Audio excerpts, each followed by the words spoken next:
大家好，我是小静，欢迎收看 Maxonair 大设计。夏天一刻都离不开空调，可是空调只是降了室温，把热量送往了室外，就没有能让整个地球一起降温的方式吗？由美国科罗拉多大学的华裔教授杨荣贵和尹晓波教授发明的新型薄膜，就能不插电、不烧油，自己降温，还会把热量送到外太空，让整个地球一起凉快，堪称完美。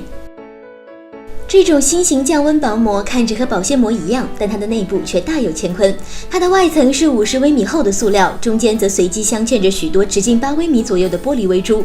通过红外电磁波，它会向外辐射能量，从而实现制冷。实验显示，在中午阳光直射下，薄膜都能让与它接触的物体温度狂降17度左右。这要是贴在屋顶上，夏天就和春天一样，空调都省了。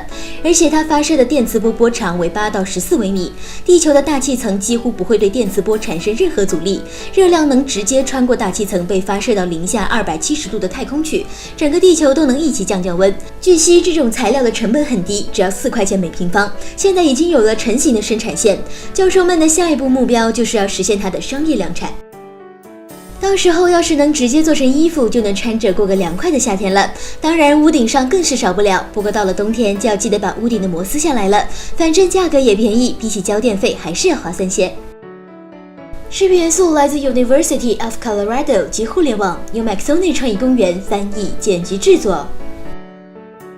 感受最美的创意生活，请关注 Maxonair 创意公园。